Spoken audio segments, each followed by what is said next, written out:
Hello students and welcome to our channel the एजुकेंट। आज हम स्टार्ट करेंगे अपना बिजनेस स्टडीज़ का थर्ड चैप्टर जिसका नाम है बिजनेस एनवायरनमेंट। तो सबसे पहले हम बिजनेस एनवायरनमेंट का मीनिंग ही समझते हैं। देखो, इस बिजनेस एनवायरनमेंट में आपके दो वर्ड्स हैं। आप जानते हो बिजनेस क्या होता है और आपने बचपन में पढ़ा भी होगा कि एनवायरनमेंट हम किसको कहते हैं।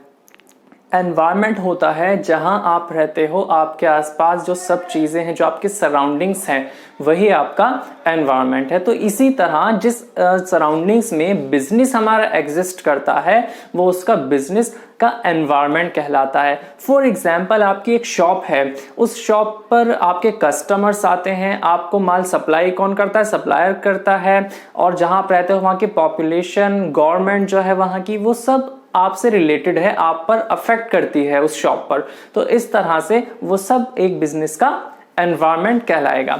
चलिए हम यहां पर इसका मीनिंग देख लेते हैं क्या है बाय डेफिनेशन।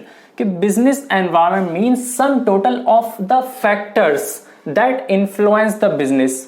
कि बिजनेस एनवायरनमेंट जो है वो सबका जितने भी फैक्टर्स हैं, फैक्टर्स हम बोलते हैं जितनी चीजें आपकी हैं, जैसे कि आपके कॉम्पिटिटर्स हो गए किसी बिजनेस के, सप्लायर्स हो गए, गवर्नमेंट है, टेक्नोलॉजी है, इकोनॉमी है उस जगह की, तो वो सब आपके फैक्टर्स हैं। और फैक्टर्स क्या करते हैं? That influence the business. ये बिजनेस पर अफेक्ट करते हैं, आपके बिजनेस पर फर्क पड़ता है इन सब चीजों से।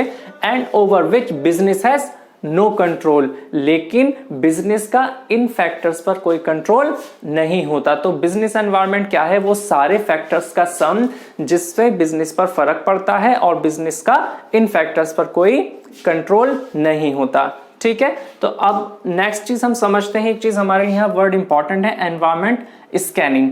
ये क्या चीज होती है? भाई, इन्वायरमेंट आप पर इतना फर्क डाल रहा है तो आपके लिए जरूरी है कि आप उस एनवायरनमेंट को समझें। उस एनवायरनमेंट को समझना और उसकी नॉलेज रखना, यही आपके लिए कहलाता है एनवायरनमेंट स्कैनिंग। क्या? It means understanding business environment. के बिजनेस एनवायरनमेंट को समझना हमारे लिए एनवायरनमेंट स्कैनिंग कहलाएगा। क्योंकि ये वर्ड आपका आगे मैं यूज करूंगा तो इसलिए इसका मीनिंग हमारे लिए समझना यहां पर जरूरी था। तो चलिए अब देखते हैं हम what are the characteristics of business environment. चलिए, तो अब हम देखेंगे कि बिजनेस एनवायरनमेंट में क्या क्या कैरेक्टरिस्टिक्स होती हैं, उसके क्या क्या फीचर्स हैं। जिसमें पहले आपके सामने आता है टोटलिटी ऑफ एक्सटर्नल फोर्सेस। अभी अभी बताया था एक्सटर्नल फोर्सेस, ये जो फोर्सेस होती हैं, फैक्टर्स होते हैं जो अफेक्ट करते हैं बिजनेस को, एक्सटर्नल होते हैं, बिजनेस का उन पर कोई कंट्रोल नहीं होता। टोटलिटी यानी कि सब मिलाकर सब चीजें ही इसमें आ जाती हैं जो जो भी इस पर अफेक्ट करेंगी। यहां तक कि जैसे कि आप मान लो कि भी फिलहाल जैसे कोरोना वायरस, इसके स्प्रेड की वजह से सब आपके बिजनेस बंद है, तो ये भी आपका एनवायरनमेंट ही है। क्योंकि इससे क्या है, आपके बिजनेस पर फर्क पड़ा है। किसी की कपड़े की दुकान है, जूतों की दुकान है, वो अपनी दुकान नहीं खोल पाएगा, तो इसका अफेक्ट पड़ा। तो जितनी भी चीजें हैं जिसका भी आपका बिजनेस पर अफेक्ट पड़ेगा वो आपका एनवायरनमेंट है। नेक्स्ट चीज, स्पेसिफिक एंड जनरल फोर्सेस। इसका क्या मतलब होता है? जो आपके फोर्सेस हम इन दो पार्ट्स में देखेंगे कि एक तो ये होती हैं आपकी स्पेसिफिक फोर्सेस। स्पेसिफिक फोर्सेस वो हैं कि मेरी ऑर्गेनाइजेशन है, भाई मेरी कंपनी है, जिन फैक्टर्स का फर्क डायरेक्टली सिर्फ मुझ पर पड़ता है वो तो होंगी स्पेसिफिक फोर्सेस। और कुछ फोर्सेस ऐसी होती हैं, कुछ फैक्टर्स ऐसे होते हैं जिनका फर्क सिर्फ मुझ पर नहीं पड़ेगा, वो सब बिजनेस पर, सब इंडस्ट्रीज पर पड़ेगा, तो वो कहलाएंगी जनरल फोर्सेस। इनका जो इंपैक्ट होता है वो इनडायरेक्ट वे में आप पर पड़ता है जनरल फोर्सेस का। हम एक एग्जांपल्स के से इसको समझ सकते हैं कि भाई जैसे कि टेलीकॉम कंपनीज हैं आपकी, एक रिलायंस जियो है, एक एयरटेल है। तो जैसे जियो मार्केट में आया था तो उसका इंपैक्ट किस पर पड़ा? जो बाकी आपकी टेलीकॉम कंपनीज थी, यानी कि हम ऐसे कह सकते हैं जियो का फर्क आपकी एयरटेल पर पड़ा क्योंकि कॉम्पिटिटर है। एक कपड़े वाले की दुकान पर तो इसका कोई फर्क नहीं पड़ेगा कि जियो ने मार्केट में एंटर कर ली, नहीं पड़ेगा ना। तो ये मेरे लिए स्पेसिफिक फोर्स है। दूसरी ओर आपका जैसे गवर्नमेंट ने जीएसटी लागू कर दिया तो उसका फर्क सब पर पड़ने वाला है क्योंकि वो एक जनरल फोर्स है। उसका फर्क सभी बिजनेसमैन पर, सभी बिजनेस पर, जितने भी ऑर्गेनाइजेशन पर पड़ा है। ठीक है, थर्ड आता है आपका इंटर रिलेटेडनेस। इसका क्या मतलब होता है? हमारे जितने फैक्टर्स होते हैं बिजनेस एनवायरनमेंट के, चाहे आपका टेक्नोलॉजी हो, इकोनॉमी हो, पॉपुलेशन हो, पॉलिटिकल हो या कुछ भी और फैक्टर्स हों, वो सब आपस में भी कनेक्ट होते हैं। आपको पता है हमारी गवर्नमेंट क्या चाहती है, डिजिटलाइजेशन, ज़्यादा से ज़्यादा डिजिटलाइजेशन हो, और हम गवर्नमेंट ने ज़्यादा लोगों के, काफ़ी लोगों के जो बैंक अकाउंट्स भी खुलवाए जिससे कि कैशलेस ट्रांजैक्शंस में वो लोग ज़्यादा इन्वॉल्व हो पाएँ और कैश को कम से कम यूज़ करें। तो इसका फ़ायदा क्या, मतलब गवर्नमेंट से आपकी टेक्नोलॉजी से रिलेटेड हो गया।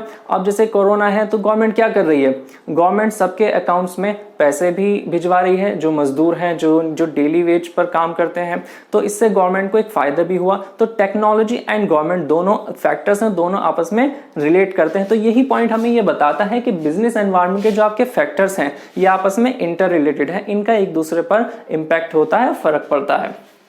आपका चौथा पॉइंट आएगा डायनामिक नेचर। इस डायनामिक नेचर का क्या मतलब है भाई, जो बिजनेस एनवायरनमेंट है वो कंटिन्यूअसली चेंज होता है, रेगुलरली चेंज होता रहता है, और इस चेंज होने को ही आप बोलते हो डायनामिक। अब आप समझो कि भाई जो फैशन है क्या वो हमेशा एक सा रहेगा, आपकी एक शर्ट की ही दुकान है, क्या शर्ट हमेशा एक ही तरीके की चलती हैं, नहीं, उसमें चेंजेस आते रहते हैं।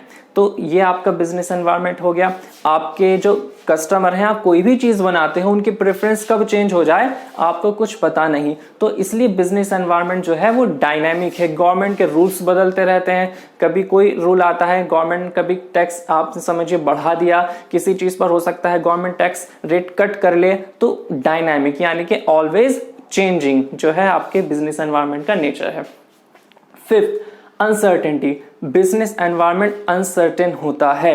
अनसर्टेन मतलब कि आपको नहीं पता कि आने वाले टाइम में क्या होने वाला है। आप यही मान लो भाई इन दिनों क्या चल रहा है, जैसे कोरोना का स्प्रेड है, तो किसी बंदे ने ये सोचा होगा कि भाई कल जाकर मैं अपनी दुकान खोलूंगा, लेकिन मोदी जी ने क्या किया, प्राइम मिनिस्टर जी ने हमारे, भाई लॉकडाउन, तो क्या हुआ, क्या उसे पता था अगले दिन से मैं दुकान नहीं खोल पाऊंगा, नहीं, वो भी आपके एनवायरनमेंट का पार्ट है। तो इस तरह से जो बिजनेस एनवायरनमेंट है वो अनसर्टेन है, आपको नहीं पता आगे क्या होने वाला है, हमारे बिजनेस पर एनवायरनमेंट का इम्पैक्ट।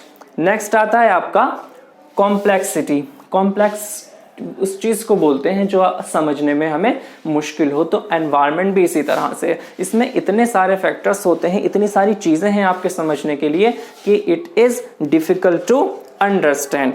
ठीक है, नेक्स्ट देखेंगे हम रिलेटिविटी।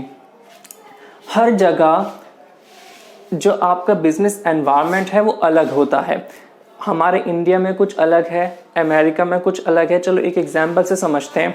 हमारे यहाँ जैसे कि क्रिकेट वर्ल्ड कप होता है, ठीक है, उसमें बहुत सारी कंट्रीज पार्टिसिपेट करती हैं, तो उन दिनों में जब क्रिकेट वर्ल्ड कप होता है आपका स्पोर्ट्स जो बैट्स हैं, बॉल्स हैं या लोअर्स हैं एंड टी शर्ट्स हैं, इनका प्रोडक्शन, स्पोर्ट्स शूज़ हैं, इनका प्रोडक्शन जो है यहाँ की कंपनीज बढ़ा देती हैं क्योंकि इनकी बिक्री सेल ज़्यादा होती है।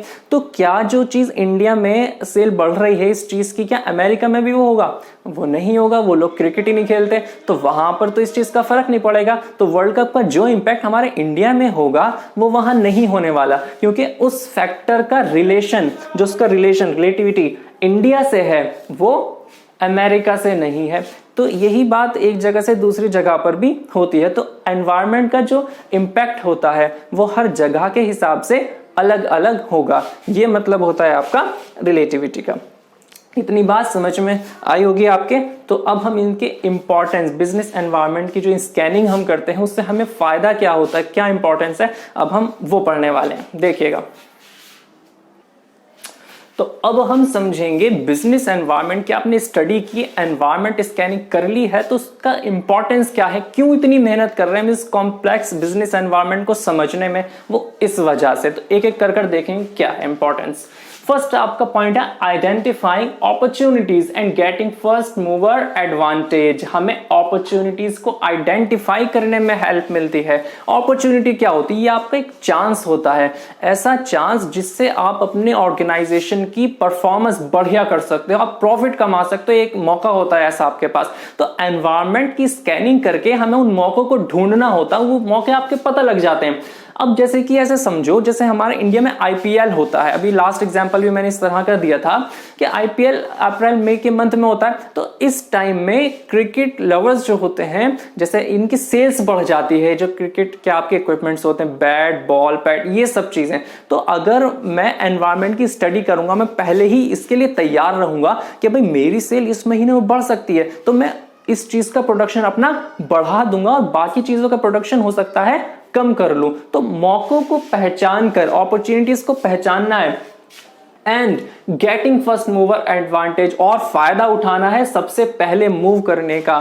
ठीक है, तो कैसे पता लगा? एनवायरनमेंट स्कैनिंग करके। नेक्स्ट पॉइंट देखो, identifying threats and early warning signals. इसका क्या मतलब? जिस तरह मौके पहचाने थे प्रॉफिट कमाने के, उसी तरह थ्रेट्स होती हैं, वो खतरे भी होते हैं आपके बिजनेस में जो आपकी परफॉर्मेंस को हिंडर करें, रोक लें, यानी कि आपको इंप्रूव करने में आपके लिए रुकावट बने। तो हमें उन चीजों को पहचानने में भी बिजनेस एनवायरनमेंट की स्कैनिंग हेल्प करेगी। कैसे? लास्ट एग्जांपल पर ही चलते हैं। भाई अप्रैल मई के महीने में आपका होता है आईपीएल, ठीक है, सेल बढ़ जाती है, मान लिया। इस बार हुआ क्या?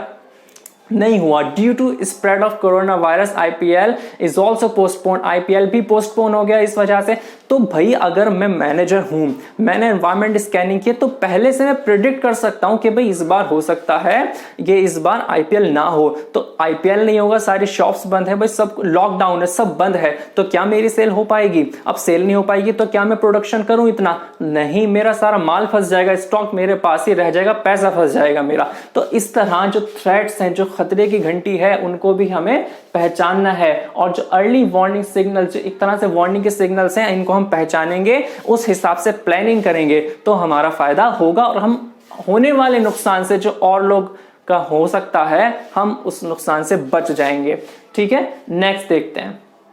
It helps in tapping useful resources. कोई भी बिजनेस हो, सबको रिसोर्सेज की जरूरत होती है। वो रिसोर्सेज आपको मिलेंगे कहां से? वो मिलते हैं एनवायरनमेंट से। चाहे आपका मटेरियल हो, चाहे आपका लेबर हो, मशीन्स हो, टूल्स हो, कुछ भी हो, आपके पैसा हो, वो आपको इन्वेस्टर देते हैं, तो आप डिपेंड करते हो एनवायरनमेंट पे। अब भाई रिसोर्सेज होते हैं कम, इतने नहीं होते कि सब में भरपूर जो जितना चाहे ले सके, तो हमें इस तरह से प्लानिंग करनी पड़ेगी, एनवायरनमेंट को समझना पड़ेगा कि हमें टाइम पर जितने रिसोर्सेज चाहिए वो रिसोर्सेज मिल सके। तो टैपिंग यूजफुल रिसोर्सेज, जो रिसोर्सेज हमारे लिए यूजफुल हैं, हम उनको टैप कर सकें, अपने लिए अवेलेबल करा सकें। ठीक है, नेक्स्ट देखते हैं। नेक्स्ट पॉइंट आता है आपका कॉपिंग with rapid changes. Environment is dynamic, अभी अभी हमने पढ़ा। तो जो चेंजेस होते हैं एनवायरनमेंट में बहुत जल्दी जल्दी होते हैं, लेकिन अगर हमने एनवायरनमेंट को समझा है, स्कैनिंग की है, तो हम उन चेंजेस को समझ सकते हैं और उसी हिसाब से अपने एक्शन लेंगे। जैसे कि आपके बिजनेस में बहुत बढ़िया चल रहा है, मस्त बिजनेस चल रहा है, बहुत प्रॉफिट हो रहा है, लेकिन क्या हुआ भाई, आपका नया कॉम्पिटिटर आ गया, क्या होगा? डेफिनेटली आपके बिजनेस पर फर्क पड़ेगा। दूसरी चीज, आप उसने एक ऐसी टेक्नोलॉजी निकाल ली जो आपके पास नहीं है। एक ऐसा मोबाइल का एग्जांपल ले लो जो आपके पास नहीं है, कम रेट में बेच रहा है, तो क्या करोगे? आपको उसके लिए तैयार रहना पड़ेगा। जो चेंजेस हो रहे हैं उनका मुकाबला करने के लिए, उनको कॉप करने के लिए, उनसे डील करने के लिए कब कर पाओगे? जब आप एनवायरनमेंट स्कैनिंग कर रहे हो। तो एनवायरनमेंट स्कैनिंग भी इसलिए आपके लिए इंपॉर्टेंट हो जाती है ऐसे केसेस में, जिससे कि आप होने वाले चेंजेस का सामना कर सको। Next point, helps in planning and policy formulation. अभी हमने पढ़ा, अभी चेंजेस का सामना करने के लिए एनवायरनमेंट स्कैनिंग करनी पड़ेगी। हमें प्लानिंग और पॉलिसी भी उसी हिसाब से बनानी पड़ेगी। भाई हमें पता है दूसरा आदमी एक अच्छा मॉडल लेकर आया मोबाइल का फॉर एग्जांपल, तो मेरी कंपनी को क्या करना चाहिए? पॉलिसी बनाते समय, प्लानिंग करते टाइम, हो सकता है मैं अपना जो प्राइस है मेरे प्रोडक्ट का उसे कम कर दूं, जिससे कि मुझे उस पर कॉम्पिटिशन का फर्क कम से कम पड़े। तो ये सब चीजें भी आपको एनवायरनमेंट स्कैनिंग से ही पता लगेंगी और आपको इससे हेल्प मिलेगी किसमें?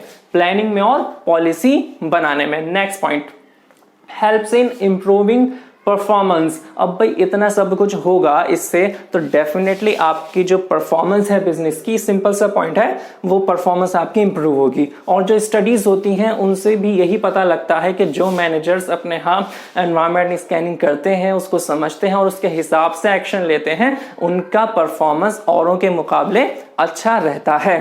तो ये थे आपके importance of business environment. Next class में आपके इस चैप्टर से रिलेटेड नेक्स्ट टॉपिक्स जो हैं आपके वो हम देखेंगे। तो आज के लिए यहीं तक रखते हैं हम। और आपको ये वीडियो अच्छी लगी हो तो आप इस वीडियो को लाइक करें, हमारे चैनल को सब्सक्राइब करें और अपने फ्रेंड्स के साथ इस वीडियो को शेयर करें। थैंक यू, अपना ख्याल रखें।